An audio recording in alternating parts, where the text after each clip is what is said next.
Hey, this is Michael.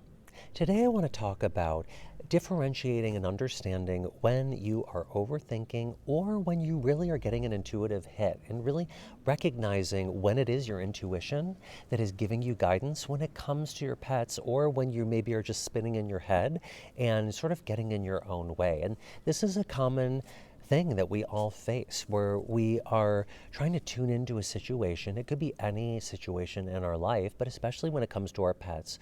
And we're trying to read them. We're trying to intuitively connect with them. We're already in love with them. We have a relationship with them. So we probably feel, okay, I can read them well. Am I picking up on something that's going on? Often when it's like a health issue, or maybe related to, it could be like separation anxiety or some sort of challenge where you're trying to tune into them to make sure they're okay. And you may say to yourself, okay, what's my intuitive hit? Is my intuition telling me there's something going on? Do I need to call a doctor, or do I need to address the situation, whatever the case may be along those lines, again, related to, stressful situations.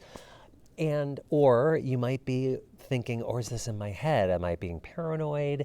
Am I reading them correctly? And sometimes we're like so in it with our animals that it can be sort of challenging to have an objective, intuitive awareness of what's happening. And so that's when like the overthinking, the spinning can really, kick in. And so I want to share the process of really being able to kind of get out of your head and tune in intuitively and energetically to the situation, to your animal, to your pets, to recognize when it is your intuition that is guiding you, that is serving you and giving you the information that is related to whatever you are wondering about or questioning. And so it really comes down to recognizing, intuitive hits. They're very neutral, they're very light, they are not heavy, they are not very emotional typically. I mean, sure, you might feel a wave of love or a wave of like sadness when you're tuning in to an animal, but it still is neutral, and there's like almost like an objective feeling about it. Unlike mental spinning, when it's in your head, when you're overthinking, it can feel very heavy. It can feel very constricting. It can feel very stressful. Like I tend to feel it in my head. Like I feel tension in my head, or I might even feel my whole body tensing up. Whereas with my intuition, I often feel it in my solar plexus, the center of my body, and it feels very light, and it feels very calm, very peaceful, very expansive rather than contracting. And sometimes I'll feel it in my third eye area, often where we get intuitive visions clairvoyantly. But again, it's very light, it's not constricting, it's not tense, even if it's related to something that's otherwise stressful. If I'm tuning into one of my dogs that may have some sort of issue going on, and I am aware of what they are feeling, which could be discomfort, intuitively aware of what they're feeling, which is discomfort or something like that, I still, in my intuitive being, feel open and expansive and objective and aware, almost like removed from it without getting caught up in it. And so it gets kind of abstract, but a really simple technique that I love to share in order to kind of get out of your head and to differentiate when you're overthinking in comparison and contrast to when it's an intuitive hit, is to just sit with your pet. Like him, he's sleeping here. This is Luca. Just sit with your pet, and if you have something that you're wanting to tune in specifically about them, just sit with them and close your eyes and relax your whole body and being. Feel the earth below you.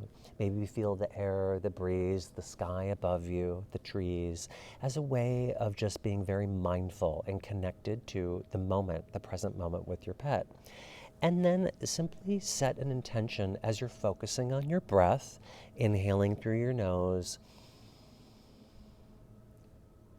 and exhaling through your mouth.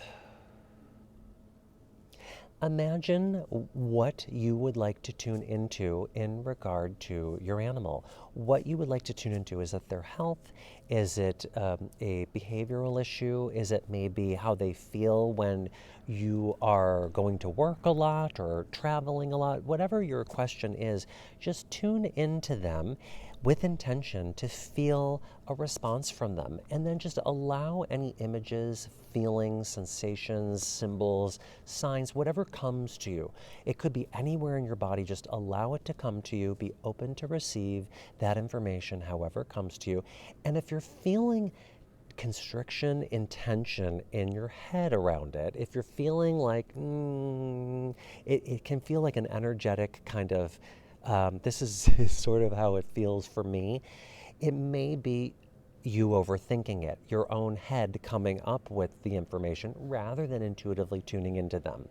And if you're second guessing that, imagine seeing that as like a ball of energy and bring it down into your solar plexus. Imagine you're bringing it down into the center of your body and feel into it. What happens to it? Does it open up and expand and feel peaceful? Or do you feel it rising right back up to your head and spinning again like a twister?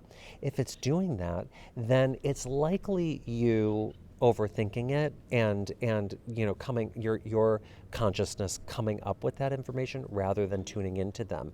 And then what you do in order to clear that overthinking, come back into your solar plexus.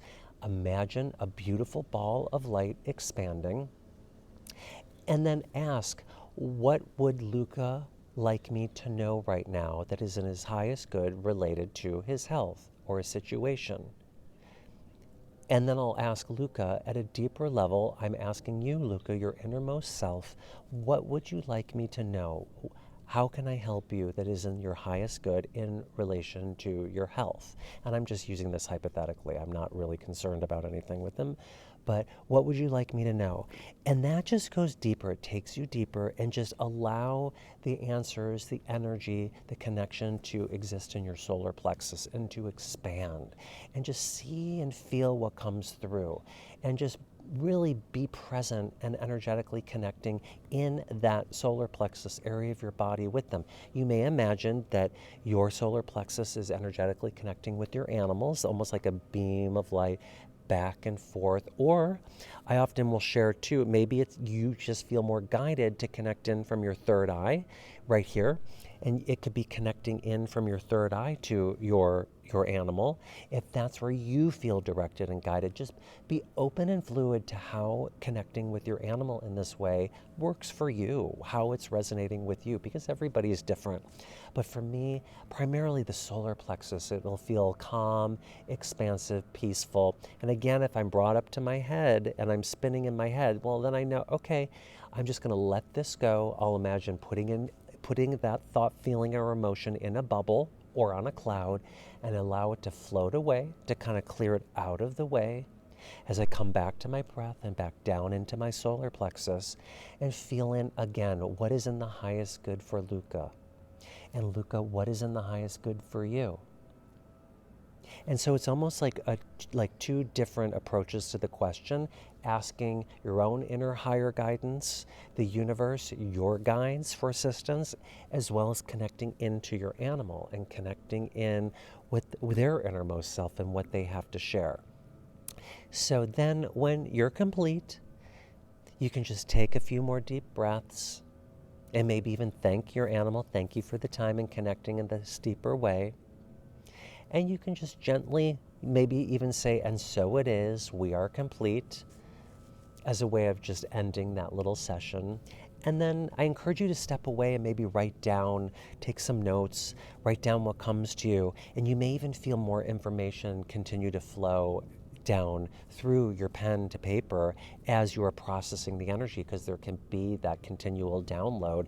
And you might be able to even make more sense of what's coming through or what did come through in your little session as you are writing. It's a really powerful way of creating and really driving deeper through whatever the message and communication is. So that's this process, again, to practice and to recognize there are ways of differentiating when you're overthinking and when it really is your intuition. It doesn't have to be a long process like this. You don't have to like sit deep in meditation or even be with your animal. It could be with an animal anywhere in the world, maybe using a photo to focus or simply just having a clear vision of them in your mind. But it can be simply on the fly too, setting an intention to quickly differentiate. Just ask your innermost self to help me quickly understand the difference between my overthinking and my actual intuitive hits. And what most clearly will differentiate that is this like tightness, tension in the head, like tightness, spinning, or expansiveness deep within your solar plexus, almost like your soul, feeling like calm, still waters, neutral, balanced, expansive, grounded, sound, peaceful. And within a minute or two, you can feel that more quickly. Trust your body, trust your intuition, trust yourself. And that is the key to it. So that's my tip for the day. Do you ever feel like you get kind of caught in your head overthinking and you can't differentiate between your overthinking? Is it me overthinking? Am I paranoid? Or is this an intuitive hit? Do you ever have challenges with that? Comment below wherever you're seeing this, because I tend to post this in different places. If it's on YouTube or on my blog post or in social media, comment below. I always love hearing people's experiences or questions. And if you need any assistance with your own life and your pets, reach out to me. I'm happy to help in any way. I'm here to support you. And we will see you in the next video.